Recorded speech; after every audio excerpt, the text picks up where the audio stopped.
Ladies and gentlemen, welcome to the Leschwitz Recital Hall. At this time, we ask that you please silence your electronic devices and locate the nearest exit in the event of an emergency. Please note that food, drink, and flash photography are not permitted in the hall. Thank you and enjoy the performance.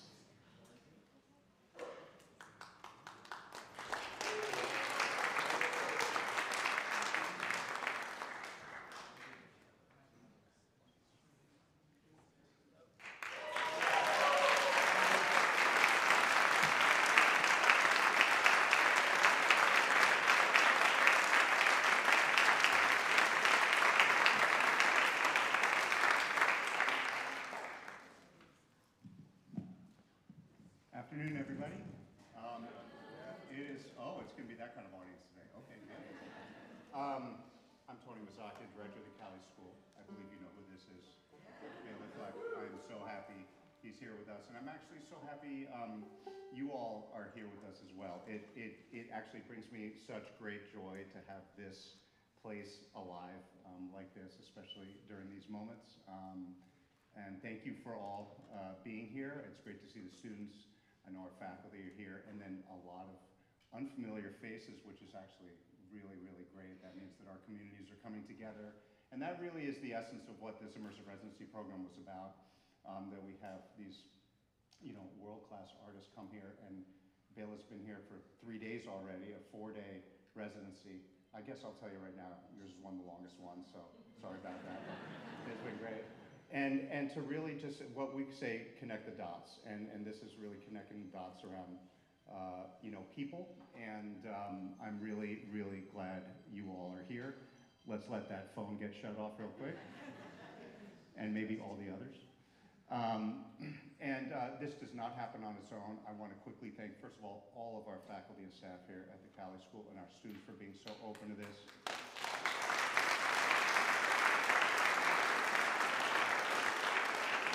Very, very specifically, our Professor Catherine Lockwood, the curator of the Immersive Residency Program. Catherine, thank you for organizing every amount of this.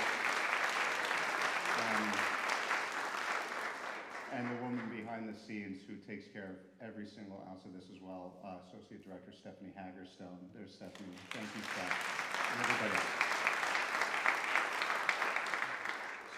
else. So that we don't hear, my voice too much. We only have a short period of time where we'll enjoy some music together and some discussion together. I just wanted to say that, we live in some rather complicated times, and this kind of gathering is actually the antidote, as far as I'm concerned. Antidote, not anecdote, sorry. The antidote, it's just my Jersey pronunciation. Just every single morning we come here and there's music flowing through the halls, out the windows, and it really has always juiced me up. It gives me so much hope. These students have given me hope, and I'm so glad that Béla's been able to spend some time here at a perfect time of this particular year coming here so we can celebrate that together and culminating a little bit in this right here. So without further ado, I'm so glad that you've offered to start us out with some music today.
Thank you. Ooh, I'm loud. Get this loud. Thank you for that. My pleasure. I like to start, when I pick up my banjo, I like to just start playing and seeing what falls out, and then I like to improvise around a lot, and then when I get scared, I play something I know. When it all falls to crap. Sometimes it doesn't, then I get to play a long time before I play something I know. Did all of that just happen? Right, so I played for a while, and I was having a pretty good time, and then I got scared, and then I played something I knew. Well, if what you knew is what I think I heard what you knew, that sounded badass anyway, man. So... Safety net. What's that? It's a safety net. All right. Well, we all have them. So what I normally do is listen to as many interviews as I can to not only kind of get to know you in advance before we get to meet, but also try to think about common questions or questions that aren't asked. And it just so happens, you've done a lot of interviews. I don't think I could ever get through all of them. And they're, you know, on Google, they're almost chronological, and they're just so very interesting. But I wanted to talk to you about what we've spoken about this week a little bit in front of everybody, which has a lot to do with education and obviously, you know, student-centered like that. So, and forgive me if it's something you and I personally talked about, because you never know. You're a New York City kid. Right. This is going well. You go. So I like it. I think it's going good too. And you went to, well, again, I actually didn't double check when it was renamed, but LaGuardia High School. Yeah, when it was still in Harlem, when it was on 135th Street. Oh, it was up there first. It was on the City College campus. Yeah. Oh, okay. Yeah, it was a different experience. My little brother went to LaGuardia after they moved near Lincoln Center. Yeah. Any LaGuardia kids here? Yeah, we got a couple. All right. They're coming over the river for us. It was amazing. I loved it. I had a great community of friends there. A lot of people went into the music business and the arts, and yeah, it's cool. Let's see, who was there when I was there? Omar Hakim, the drummer, who ended up doing a lot with Madonna and a lot of jazz, great jazz music. Marcus Miller was in the jazz band and the gospel band. We had a swinging gospel band, and Don Byron was a clarinet player who was there. So it was a kind of an amazing bunch of people, but they weren't talking to me at that point because I was just this little runny-nosed banjo player, and they didn't want to have anything to do with me at that time. But as time went on, Kenny Washington, great jazz drummer, was there. It was a cool bunch of people. A lot of people that never got known, too, that were fantastic kids. Was it screened back in the day? Yeah, you had to take a test. Is that what you mean, or? Yeah. I mean, Yeah. either an audition or a test, or. Yeah. But you didn't audition on banjo. Right. So they had an aptitude test they would do, as well as you had to audition on something. So at that point, I got my banjo the day before I started high school. I didn't play banjo before that. So I was 15, but I played some guitar, and I had a very serviceable version of Here Comes the Sun. I could play very well with finger picking, and that proved that I had the potential to have some kind of musical ability. And then they did a lot of testing where they sang pitches to you and you repeated them back, and rhythms to you and all that kind of stuff. And they would rate you 1, 2, 3, or 4. And I think I was a 2. And then when I got in school, they said, we'll put you on a real instrument, and they decided that it would be French horn. Did not go well. And sometimes people say, oh, well, here you were a French horn player, and I never could get the F. I couldn't get the first note. And so they just put me in a room and said, come out when you can play an F. I never came out.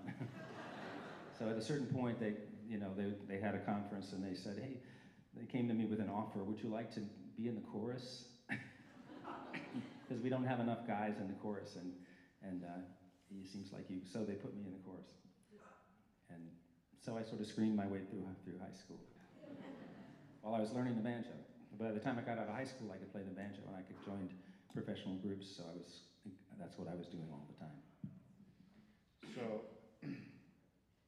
So you fell in love with banjo sound. So last night I went and I watched the trailer for the opening for the Beverly Hillbillies. Oh, yeah. Because I had to do that because that is exactly what you listened to when you realized that sound was just spoke to you, right?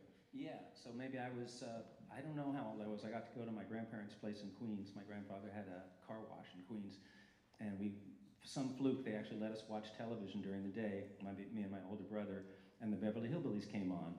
And we were just New York City kids. We didn't know from or care about folk music or bluegrass or country music. In fact, we would probably be the last thing we would want to listen to. But on comes this banjo and this sound, and I was transfixed. I was like, what is that sound, you know? And at the end, I said to my brother, Louis, did you hear that? And he says, what? You know, I said, well, it's gonna come back at the end. Let's hear it, you'll hear it again. And it came back at the end. They had a little before they went out for credits. And I said, there it is, what's that? Isn't that incredible? And he said, I guess it's okay. And that's when I first learned that for some people, this sound was the world, and for some people, it was either nothing or repellent. So, but I never had the nerve to get a banjo because I didn't think anybody could really play that. It was too incredibly fast and, you know, and almost computer-like, you know. I couldn't imagine I didn't have the nerve to think I would play it. So I got a guitar when I was 7 or 8, and I learned Beatles tunes and things like that. And then a few blues scales, you know, like you do. And then my grandfather, the weekend before high school started, I went up to visit him. He said, oh, you like guitar, right? I found this at a garage sale, and he handed me a cheap beater banjo, a black painted instrument, small one. But I was absolutely shocked and thrilled, and so I just started, I didn't know what to do. I wasn't in tune, I didn't know anything about it. And then on the train home, he lived in Peekskill, so we were going back to the city afterwards to start high school. And I met a guy who said, hey, is that a 5-string banjo? I said, I think so. I haven't counted yet. And he said, well, do you know how to play it? I said, no, I don't. And he said, you want me to tune it up for you and show you a couple of things? And so this guy, you know, remember this is like, I guess this would have been like 72-ish. And there was a lot of people playing banjo because of dueling banjos and the folk boom that had just happened a few years ago. There's a lot of banjo up there. And so somebody on the train kind of got me in tune and started me going and showed me a couple things. Then I started taking lessons and just got, you know, type A about it, just played it all the time. But I still wasn't really into bluegrass or country. I just liked the banjo. So as I learned to play the banjo, I would learn the music that was around me. I was interested. Like if I also noticed if I played a Grateful Dead lick or a Led Zeppelin lick, the kids at the school wouldn't laugh at me. They would say, oh, well, that's kind of cool. You know, but where if I played bluegrass, they would start flapping their arms and dancing around. And I hated that. I thought, well, that was really insulting. I thought it was a serious instrument and it wasn't a joke. And so that kind of got me a little bit irritated. And my whole life I've been trying to make people like not laugh at the banjo. Would 18 Grammys do that, or?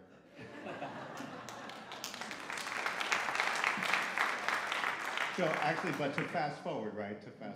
You're going to destroy me. My ego's, this ceiling's not high enough.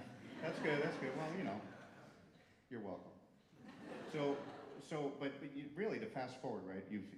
I mean, the cross-genre work you've done, and all of the pushing outside of that comfort zone in order to do all of that is here.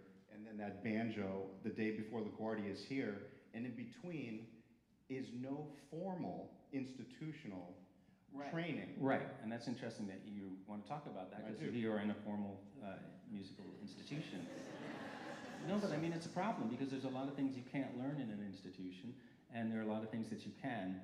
There are some things, I have this hero mentor of mine named Zakir Hussain. And I'm sure some of you know this guy. He's one of the greatest tabla players that maybe ever lived, certainly the preeminent master of the tabla. And he says, from an Indian perspective, is the student should inspire the teacher. It's not like the teacher's job to get you motivated to do stuff. You need to come in and motivate the teacher to show you the good stuff because you're so into it and you're so committed and that you're talented and that you live and die about it, not like pushing somebody uphill. And that was an interesting thought, but I think everybody's got to self-motivate. And this is a gift. If I could have gone to music school, because there was nobody who could teach me banjo when I got out of high school. I had to go into bands and like get out jazz books and try to figure out what the heck was going on from records by myself. And the plus of that was that I ended up having a pretty individual sound because it wasn't based on an instruction or what maybe the current teaching of the day was about how to play jazz. Like in the early 70s might have been a certain set of things that everybody was learning and everyone was teaching. But because I was coming at it from my own folk process, I developed my own kind of language, also with an instrument that didn't follow all the other rules. The negatives were I couldn't function in a typical jazz situation, like walk in and play, put a piece of music in front of me and read it and play something I'd never seen and just know what to do like someone who was trained in that idiom. So there's strengths to both. And if I was trying again, I'd like to have more grounding, in some of the basics, reading and understanding. Because when you can really read, you have access to a lot of great music that you don't have to guess at. I'm figuring it out from a record, trying to figure out one note at a time what Chick Corea played, but if I could read and get a transcription already done, I'd be playing it the first moment. But there's still some things that I gained from that, having to do it myself. Well, like you spoke to the students yesterday, I mean, one of those things was just kind of habits of mind, right? I mean, it's you created the habits of mind as far as your work ethic, curiosity, finding these things out, stretching yourself.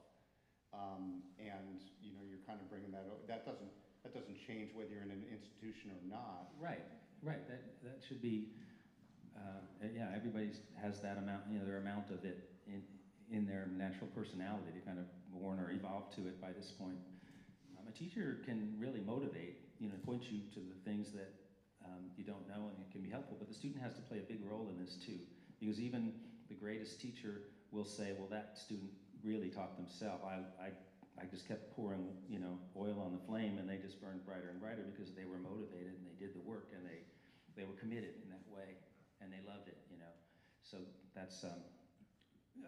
We're also talking about how in classical music, now that I've gotten to do a lot of stuff with orchestras, it's occurred to me, and it's obvious, but you need a bunch of people that are not super individual. You need a bunch of people who are going to follow orders, like you're in the army.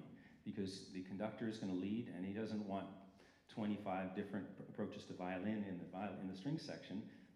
There's a leader in the section, and they're going to suggest the bowings, and everyone's going to follow, and you want to all do it the same, and you have to be able to, hit this music and play it perfectly. And then you don't get to choose the music either.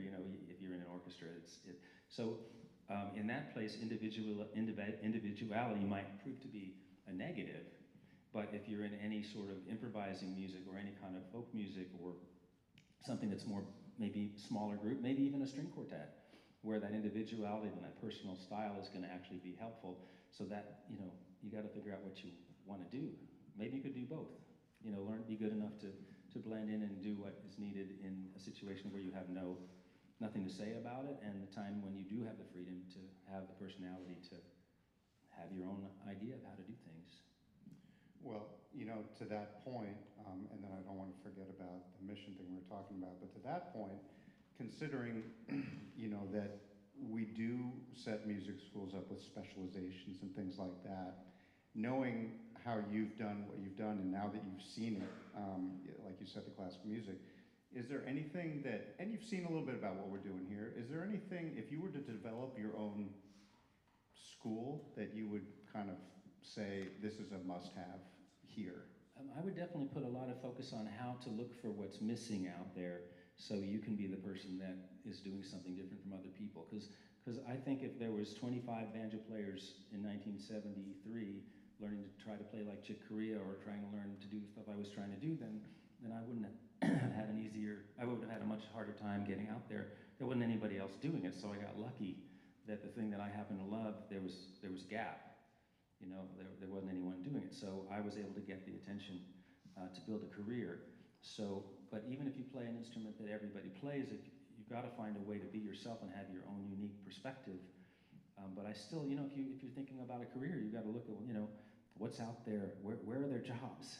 Forget about being a musician. Where are their jobs? You've got to be thoughtful about what kind of a life you're trying to set up for yourself. But again, if it's a job where there's a zillion people all doing that one thing, you're going to have a harder time. But if you specialize in something that's kind of unique, you kind of have more of a leg up, I think. When you talk about, I agree, but things that perhaps don't exist or where there are gaps, is it all about jobs, or do you think about that in a different way too? How else would somebody, for instance, one of the students who were listening, how would they find gaps? Would it be just in the work? You gotta look around. You gotta listen to the music out there. You might notice, man, everybody's doing. Everybody thinks it's really hip to do like groove music in jazz. They feel like that's progressive. It's to like groove on one chord and play funky. Well, but everyone's doing it. I'm talking maybe 10 years ago. That was everybody, oh, this is hip, it's more tribal, but now it's become such an overdone thing. It's not as special. You've got to find the thing that nobody's doing. Maybe you want to do stuff with more harmony. Maybe you want to change the rhythmic approach. But there's a lot of jazz to study, but you kind of have to go with personal taste, like the things that turn you on and make you excited about music, the things that you love about music, and building your own style. It can't be just because there's no one doing it. So you've got to have an affinity and a desire and stick-to-itiveness to go work on it and develop that idea. So what we were talking about with some of the students here too was having kind of a personal mission statement or just a personal mission, which I found it was extraordinary that you've had one for a lot of your playing life, and of course it's morphed and changed, but the mission, would you mind sharing what you... Well, for me it was because people laughed at the banjo, and I didn't think it was a laughing matter. It's okay. I mean, I get it all out now. I joke around, and I'm not so serious, but I mean, I don't want to laugh at the instrument, and which is actually an African instrument. It's not a Southern white comedy instrument. It started out being the comedy instrument in country music until Earl Scruggs came along, and all of a sudden it was serious business. But in early country music groups, the banjo player was the guy who wore overalls and blacked out his teeth and did humor, and usually wasn't such a great musician, and then the other guys were the hot players in the band. And Bill Monroe had a band like that. And then all of a sudden Earl Scruggs showed up, and he was a dynamo musically. And there was a comedian, I think it was a guy named String Bean, a very successful banjo comedian, and he said, he plays pretty good, but he's not a bit funny. And Earl Scruggs was deadly serious. And so for me, I was inspired by that. You know, I love that. But so anyway, in terms of a mission, it's like, okay, this is not a joke. It can play in all kinds of music. It comes from Africa. It was in the early days of jazz. When jazz started, banjo was in the center of it in Louis Armstrong's music. It's not just a Southern white instrument. That Southern bluegrass stuff is fantastic. I love it. I'm proud to be associated with it. It's just a piece of the story of the banjo. And when you go back to banjo orchestras in the late 1800s and people playing even classical music on the banjo in that period. And then sort of the time that sort of really was bad for banjo in the long run, the minstrel era, when white folks learned slave music and painted themselves black and went out singing it in blackface and singing about how lovely it was on the plantation, on the old plantation. That made it really easy for the black community to divorce themselves from it when the guitar came along. And then all of a sudden it was like, let's get rid of that. That's such a marker of slavery. And in doing it, they lost part of their heritage, in my opinion. And we all forgot. And then this new bluegrass strain was so powerful and so great, everybody forgot all about it. And a lot of people didn't even know that it was from Africa. So when I'm doing something, back to my mission, I'm sorry, I'm just talking. No, but back to this, whenever I can put the banjo in a setting that it's not typically in and make it work, like playing in an orchestra, playing in a jazz ensemble, playing with Indian musicians or African musicians, then I feel like I'm following the mission of what I want to do. And also on a personal musical mission to keep learning and growing and not get stuck. And I do that by interacting with people that are doing music that I can learn from. Always being around people that are better than me, I can soak up things from. Well, the personal musical mission really kind of just tied that all together too, because I think that I was just trying to think to myself, what would a young person, say is their mission, or how are they supposed to know? But that right there at the end certainly is there. Because I went home after we chatted, I'm thinking, what's my mission? You've got one, and look, you've achieved an incredible amount here, and you can see the growth and the change here. So, one person can do a lot. Inevitably, like I discover as I travel around the country, there are certain towns where there's like a person who is bringing cool music to that town. And sometimes that whole town becomes very musically aware. Louisville was like that. There was a guy named Dick Van Cleek who was the curator at the Center for the Arts, and he brought in all this stuff, and the town became a very musically diverse and open listening audience. Unexpected in that town, really. But it was because of this one guy. If it wasn't for him, all these people wouldn't have developed that taste. So, one person can do a lot. But then when they leave, sometimes there's nobody to come back and take their place. So you got to think about who's gonna do that too. Yes, you do. So anyway, after you graduated high school. Yeah, I did graduate high school. Okay. Okay. It didn't. I failed Spanish 4 times, but then one day they said, you know, you actually don't have to have this. And I was like, okay, we'll get rid of that. Yeah, that sounds very New York City public schools right there. Now you tell me. So did you, I mean, so you're 18 years old. You moved to Boston. Right. Directly away? Right, so I got really fortunate. My parents are both in the school systems. My mother was a kindergarten teacher, and my stepfather was the head of guidance for the Brooklyn school systems. And can you imagine their son not applying to colleges, how that could have possibly happened? There was a surprise pregnancy, and my mom got pregnant with my little baby brother, who was born when I was 17, and everybody was so sleep deprived and confused for that whole period when it got to be about January of my senior year, and I just sort of kept my head down and stayed very quiet. And when I got to, all of a sudden, around May sometime, my mom said, what colleges have you applied to? And I said, colleges? And they were furious with themselves mostly, but a little bit with me too. But that gave me a gap year, you know, to try something and see what could happen. And then I got offered a job to play in a band in Boston, and it was a professional full-time band.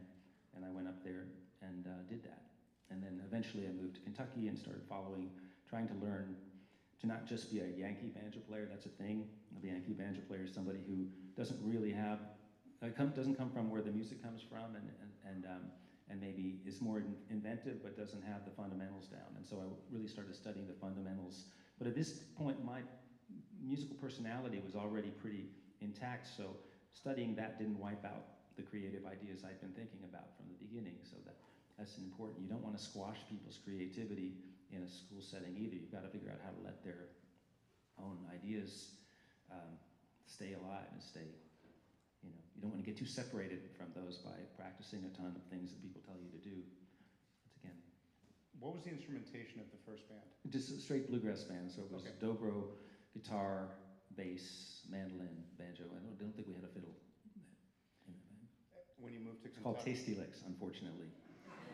I didn't choose it. I was just hired. I was lucky to get hired. Yeah. It was a good idea at the time, though. Yeah. So, but then when you went to Kentucky, what was the instrumentation of that band? It was a 4-piece band. It was called Spectrum, and it was guitar, banjo, mandolin, and bass, and everybody sang too. And when I moved to Kentucky, now I was in the bluegrass heartland. There was a guy named J.D. Crowe who was the king of the traditional style that we all revered. And I wanted to understand better what was so special about this, because to me, he wasn't playing all that much.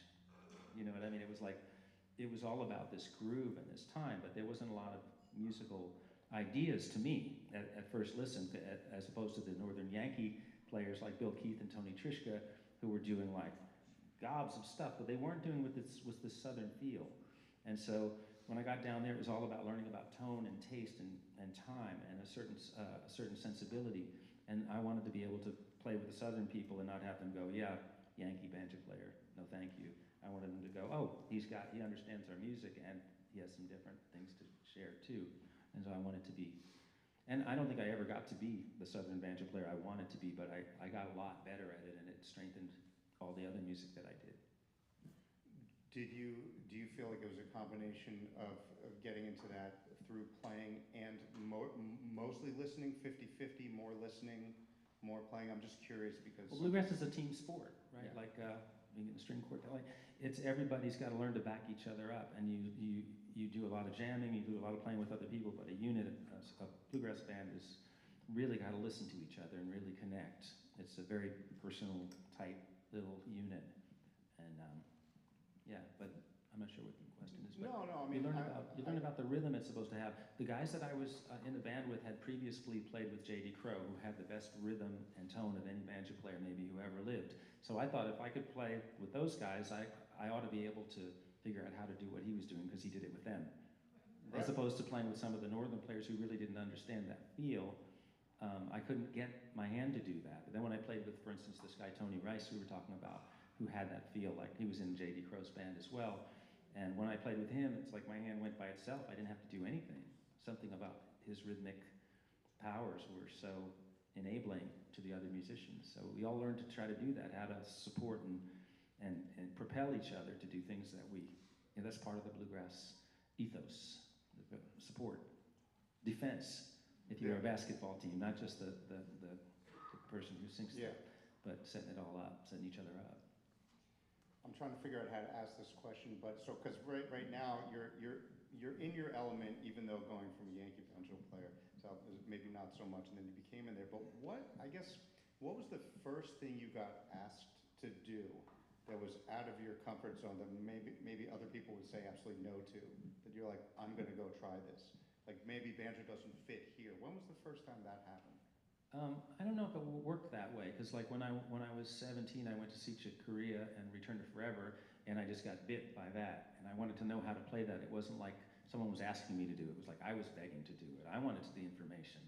So it was a little different, and there's been plenty of things people asked me to do, but usually I had You were on top of interest. it before, I wanted to know how to do it, and I didn't know how to do it, but I was trying to figure out, you know, how to make it work in all these different settings.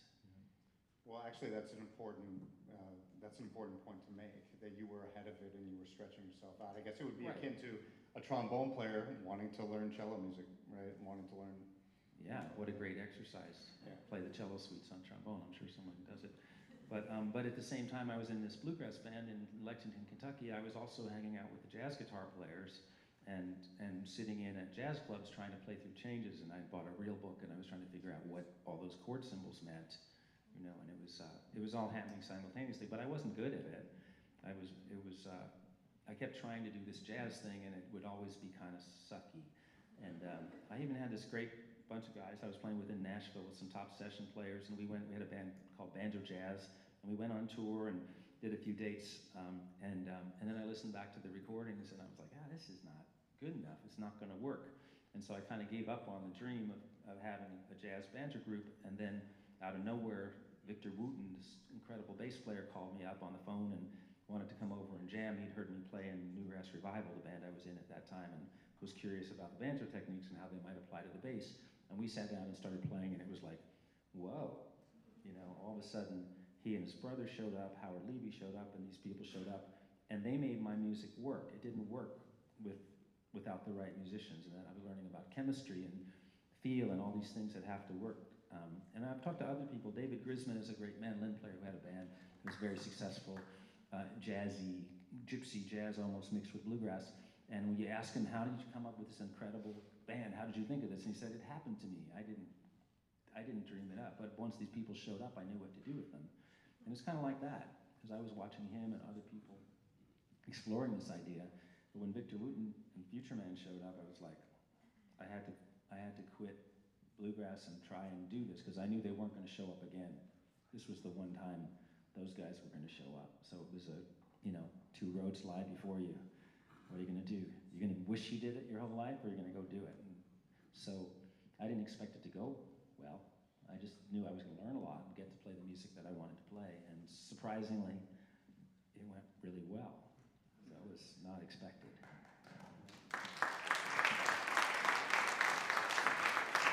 Well, there's kind of a second lesson in there, because you were talking about to the students about looking for the gap, but as a matter of fact, right, it's in the here and now, you know, that habit of mind that we're talking about of getting ahead of it and stretching yourself and trying to do, you know, just being musically and intellectually curious, right, and stretching yourself in that way, which is interesting, because you had to go travel, or we had to go save up to buy a record, right, or like you said, find a real book in the black market. Right. And now it's all there. They were illegal. If you wanted to learn the changes to songs, you had to like sneak around and find a guy on the back street who would sell you a real book. Yeah. It had all these chord tunes in it. That's what it was like. So I hope that, I just hope everybody's hearing that right there. There's a lot to just, stretch. And actually, the institution's good because it's kind of all in front of you too, all these different things. I would love to have an institution. So it's like going to the library and figuring out what you want to find out, and you don't have that information. I think the student has to work the institution as well, and go look for the things that are really important and make sure that they don't just do what they're told, but that they're also asking the right questions that are going to get the information that they need for their own journey. That's what I'm talking as an outsider. I've never been in an institution like, so I'm guessing when I'm saying this stuff. You guys are in it, but that's just what occurs to me as an outsider. Well, I mean, it just gives me a kick to, so one of the things about the immersive residency program, once we have identified somebody whom we really want to have here, and once they have, agreed kind of in principle to do it, we jump on Zoom to discuss with some interested professors, and obviously with Béla. And Béla, you kind of said for a moment, hey, I'm down for this, but are you sure you want me to do this? And I said, yeah, absolutely, because it's that kind of, I kind of want to have a banjo major now.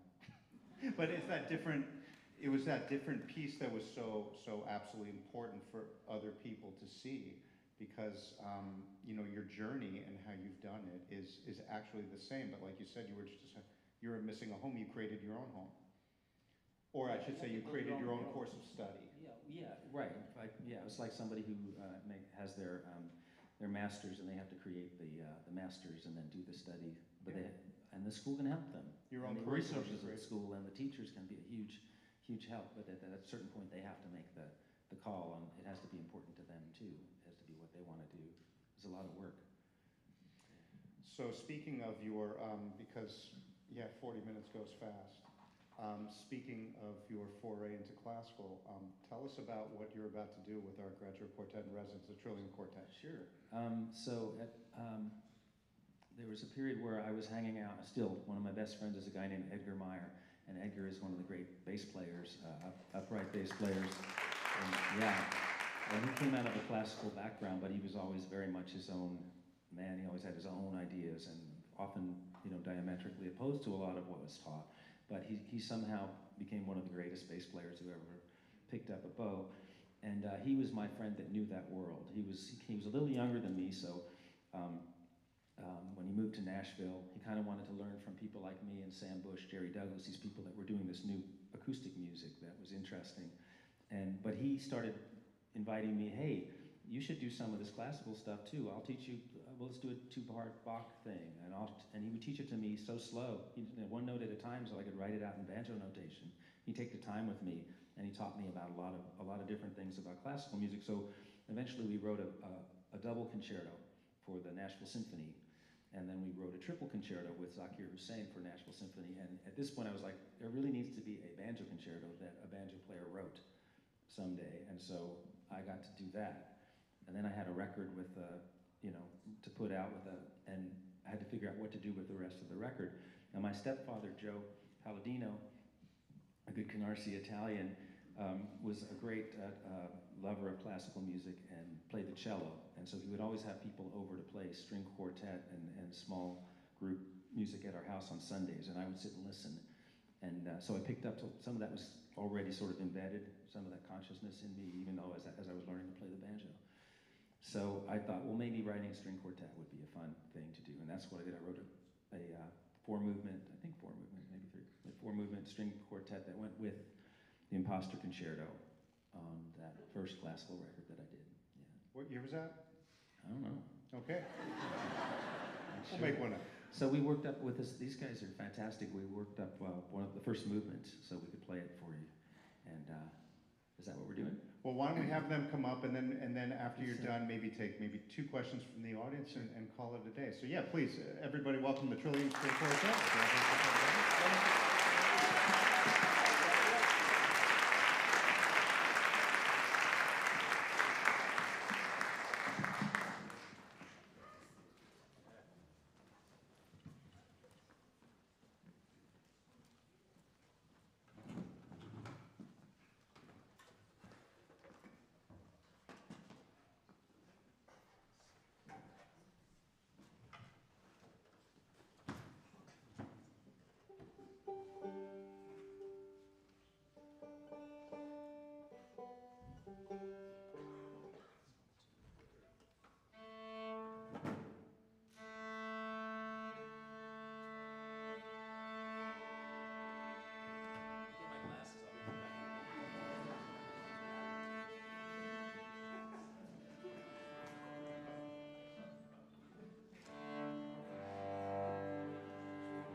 They worked hard, man. You guys showed up.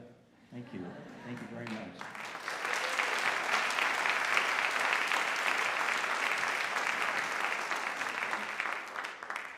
Oh, one question. We've got time for one question. Before you all leave, though, I want to thank you all for being here again, and thank you to the Trillium. That was really wonderful again. And although I know you all came for Béla, please do take, check our website out. Please do take a brochure with you. There's a lot going on here. We really do want to be the cultural hub of this area, and there's a lot of fun stuff going on. I hope this is not the last time I see you here. Who has one question? It needs to be good. If it's not good, please don't ask. Are you a team? Because you brought... Oh. Jump right in. Thanks. I'm hugely inspired by your work. Thank you. Thank you so much. As a banjo player, do you ever foresee licensing these works for other performers? Like the ones that I do? I'm sure, but they're really written for me. In other words, I write them so I can play with you guys, so I can play with an orchestra. So, there are people now that can play these pieces. There's some people coming along on the banjo that will be able to push me into the background, and I'm excited for that. I'm happy about that. But these are, they're really kind of personal. Edgar Meyer's kind of the same way. He writes these incredible pieces, but he's the one, he wrote them for himself as a vehicle. But there's a point when I want to pass them on and have other people do it. And I'm happy for people to learn them too. I was going to ask, can you tell us a little more about what we just listened to? Sure. It was just like trying to write from having heard a lot of this music, but not really knowing what I was doing, and remembering that I don't have notation skills. I figure things out on the banjo, and I used a software where I could just kind of put notes onto the staves and move them around till I heard the notes I wanted. And so a lot of times I would come up with the cello part or the melody, and then I would try to sing along till I found a counterpart, and then I would keep altering it and moving it around till it created harmony. So a lot of times, like, all the parts are lead. Sometimes there's weaknesses and strengths to that, sort of coming from outside and just trying to make music that I liked, that didn't necessarily, it wasn't inspired by any particular kind of classical music, but I had heard a good bit of string quartet music and loved it, and I knew that. And I had played a little bit with string quartet before, the piece that Edgar and I wrote years, but he led. I provided little bits, but he had the big picture, so it was just kind of time for me to try it and see what I could come up with. And it's a learning experience. It's like a work in progress, and it can work if people play it really good. It makes it sound like a good idea. If not, you're like, maybe it wasn't such a great idea. But, well, trust me when I tell you, Béla, your presence here has been very, very important this week. Thank you so much for being here. Thank you. It was really good. Thank you all for being here. One more hand for Béla Fleck, please.